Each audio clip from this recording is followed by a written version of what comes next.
Good afternoon, welcome back to Turbo Tortoise Tech Top 10 Tuesdays, where your boy Wookie of the Triple XL variety go through the specials on the Evetech store so you don't have to. Coming in at number 10, we have the Monster Clarity 101s.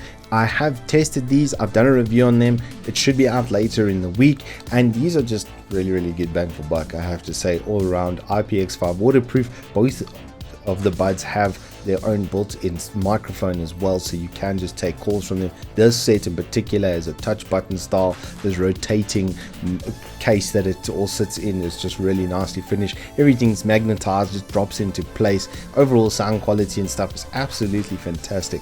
The bang for buck on this brand is literally the definition of bang for buck. And Monster did OEM the original Beats by Dre's, so you know that there is some really good audio quality and stuff that they're putting into these new earphones and earbuds at least. At number 9, I put the Thrustmaster T80 simply because it's really good bang for buck. Once again, at 2,299 Rand, you get a proper entry-level racing sim type wheel that is cross-platform compatible. So you can play on PS and then you can play on PC with this unit, which is just really nice to have. And then most importantly, it's got a proper desk clamp setup. I like the way that they've molded the steering wheel. Like, it gives you a lot of premium sort of level features. No attached gear lever or anything like that.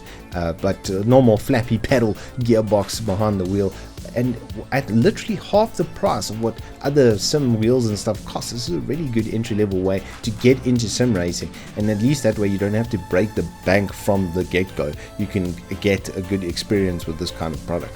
At number 8, it's the ROG Ultra Gear Gaming 27-inch. I'm not going to try and repeat that model number. Get out of here. But 1080p IPS G-Sync technology with adaptive sync as well. 144 Hz refresh rate, 1 millisecond response time with a periscope neck, which is quite nice. And I really do like the way ROG does the contrast ratios. Their colors as a result are some of the best you can get. And if the 1080p is not a deal breaker for you, this is pretty much one of the best 27s you can buy right now. At number 7, it's HP's 500 gig SSD, 560 read, 515 write, really good price at 1299 with a 3-year warranty. This as like a gaming drive, or it's like a main OS drive to put some games on, like 20-30 gig games, like your LOLs and your Dotas and your CSGO, etc. This is going to be a really good thing to have, and it's going to pretty much eliminate your loading times. At number 6, I've put this 10600K upgrade kit, which comes with the absolutely fantastic ROG Strix Z490H. 12 plus 1+1 power is going to be enough for just about any of the new Intel 10th gen processor overclocking. So with the 10600K being a 6-core, as easy as it is to cool, then you get this cooler strapped on top of it, you're looking at 5 GHz down the barrel of the gun. If that wasn't enough, then there are 2 8GB DIMMs, so you get your channel support plus the 3200 MHz, which is going to give an 8 to 10% sort of performance boost. Overall, if it was in your boy's hands, you could look at like 20% over stock over having one DIMM and a sort of entry-level motherboard. And then this motherboard, because of its feature set and stuff, I mean, it's set up for Tri-Slar. It's got some future-proofing in it. Then in a similar vein at number 5, it's the 10400F upgrade kit with the B460 Plus. This has Asus APE technology, so you can boost wattage to the 10400F, which was one of the easiest to cool 6 cores that I ever used. It only hit 47 degrees under all-core load, which is just like mad as an example. 2 8GB chips of the good 3200 MHz as well. This you could easily service up to like 2070 super level, and you would have absolutely no bottlenecks. At number 4, it's a ViewSonic 144Hz, and I'm glad to see it back, honestly. This has got a really nice VA panel. Its curved 1800R is also quite a nice little feature. FreeSync, 1 millisecond response time. I did a review on these. They're absolutely fantastic. The overall build quality and stuff is really good. Aluminium stand as well, so it lends itself to some home defense if you do need to in South Africa, if heaven forbid.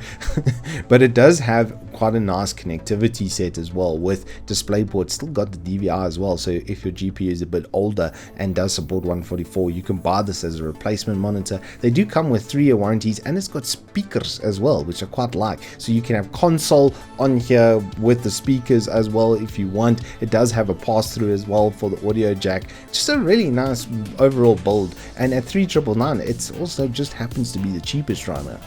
At number 3, it's a workstation slash working kind of upgrade kit. The 4750G I was following quite closely because it's basically a 2700X APU. The board that we have here does seem to be under spec as an A520, but it's got a 6+1+1 power phasing, which for a 65W chip is more than enough. And these are extremely easy to cool as well, so you wouldn't need to get a big beefy cooler. Actually, the stock one that comes out of box should be perfectly fine at 65 whole watts worth of power draw. It does have a single 16 gig DIMM as well, so you can upgrade to 232 gigs. And 32 gig with this kind of platform, you could do like 3D video editing, image editing. You can pretty much do the entirety of Adobe Suite without even batting an eyelid, and your whole machine cost with extra parts etc would probably only be about 12,000 Rand. At number 2, it's my favorite Braywood graphics card. It's a 1650. I absolutely love these things. I did a 1650 Super review and it was like the most fun I've had in a really long time. They overclock like mad. They cool really easily. This with this beefy Ventus cooler that the MSI has put on it is just gonna be a really good time. And if you're shooting for 1080p 60 without breaking the bank, this is going to be an absolutely fantastic little graphics card. It doesn't even take an extra power input. It needs a 300 watt power supply and consumes 75 watts, so it runs on the tears of baby seals and destroys the entry level competition. I just really like these. I think they're incredibly good bang for buck. The connectivity is also really nice, still having DVI, so it lends itself to some older monitor setups as well. Some older 144s, like my old B&Q for instance, only have DVI support for 144, so this can do it all. And even if you wanted to play CS, you could easily get 200 frames in CS, so this could even do 144 like esports ready gaming sort of setup. I just love them. They're so much fun. They're really good, well priced. 3-year warranty means that your cost of ownership is kind of like 1,100 Rand a year, guaranteed sort of cost of ownership. I might be a bit biased, but these are really fun. Okay.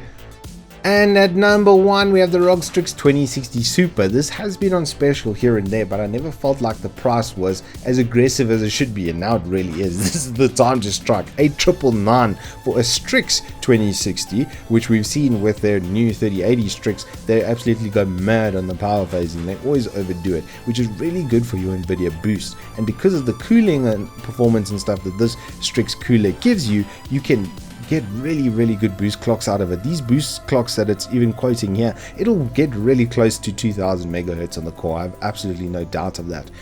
They also don't chow the most power, these 2060s. The recommended PSU, as you saw, there's 550 watt, and it's got a 2.7 in like slot design cooler. I mean, that's where the PCB ends, and then there's still more cooler coming on after that. These are they're just really good. Okay. You don't even have to take my word for it. If you look at the DLSS performance improvements, RTX is real, and having those tensor cores, even a few of them with DLSS, does make a massive improvement in your performance. Just to give you an idea, when I first got COD Modern Warfare, I was getting 50s, 60s with DLSS. Now I get nearly 120 FPS constant at 1080p, which is a lot. Anyway, that is all we have time for today. If you have enjoyed this, please do hit us up with a like and subscribe, and I will be seeing you on the flip side.